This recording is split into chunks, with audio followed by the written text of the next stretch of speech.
Nous avons vu dans le module précédent ce qu'était le phénomène vent. Nous revoici à la soufflerie Eiffel à Paris pour comprendre plus en détail ce qu'on étudie à la soufflerie Eiffel. Bonjour Benoît. Bonjour Simon et bienvenue. Alors effectivement, tu es à la soufflerie Eiffel qui est un bâtiment classé monument historique parce que cette soufflerie a été conçue, construite, utilisée par Gustave Eiffel.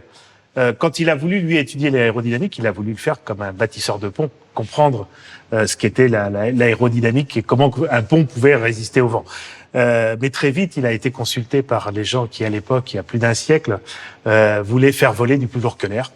Et Gustave Eiffel s'est retrouvé un peu un des précurseurs de l'aérodynamique expérimentale et de l'aérodynamique appliquée à l'aéronautique. On dit dans la littérature qu'Eiffel est vraiment un des précurseurs de l'aérodynamique expérimentale en soufflerie.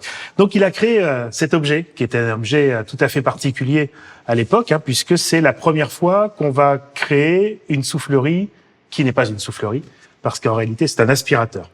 Eiffel a voulu créer cette installation pour avoir le minimum de turbulence dans la veine d'essai. Et donc, la soufflerie de type Eiffel, c'est une soufflerie qui fonctionne comme ça. Une chambre d'expérience qui est un caisson étanche, dans lequel tu iras tout à l'heure et tu verras comment ça fonctionne. Un collecteur d'entrée qui est ici, qui permet de rapidement accélérer l'air depuis l'extérieur jusqu'à la chambre d'expérience. Un diffuseur et un ventilateur qui aspire l'air à travers toute l'installation.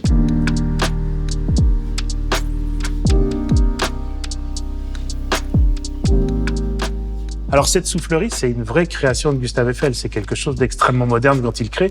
C'est peut-être aussi pourquoi aujourd'hui cette soufflerie est toujours en fonctionnement, parce que c'est quelque chose d'à la fois moderne il y a un siècle, mais de facile d'utilisation.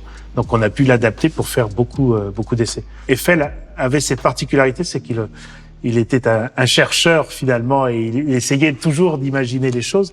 Et même si on le considère comme un des précurseurs de l'aérodynamique expérimentale pour l'aéronautique, il a compris très vite qu'on pouvait faire beaucoup d'autres choses dans une soufflerie. Et en particulier, on pouvait étudier l'automobile. Pour la première fois, on va essayer de tester l'aérodynamique d'une voiture dans une soufflerie. C'était à l'époque pour la famille Peugeot.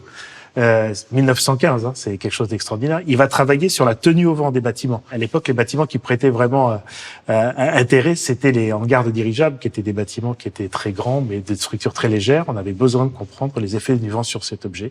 Et puis, il a commencé à travailler sur la ventilation. Alors, sa contribution était plutôt de regarder comment on pouvait imaginer de faire un chapeau de cheminée qui permettait à la fois d'évacuer la chaleur et la fumée de façon très performante.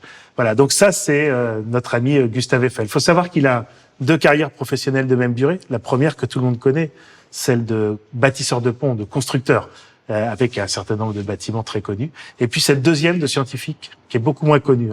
L'aérodynamique, étudiée par Gustave Eiffel, mais il avait aussi étudié le vent, pour comprendre le vent, comment ça fonctionnait. Et le premier banc d'essai qu'il va avoir, eh bien, c'est la tour du Champ de Mars, sur lequel il va faire des mesures de vitesse de vent, mais aussi des mesures aérodynamiques avant de créer cette soufflerie. Et quels paramètres on étudie dans la chambre d'essai ?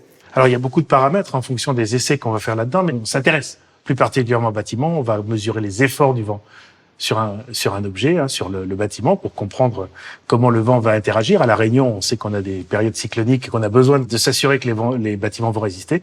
Mais aussi, on va travailler sur tout ce qui est le confort.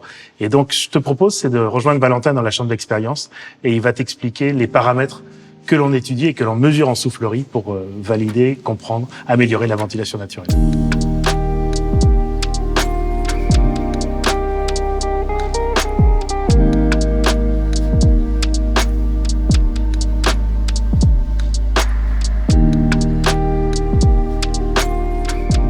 Bonjour Valentin. Bonjour Simon. Alors, où est-ce qu'on est ici ?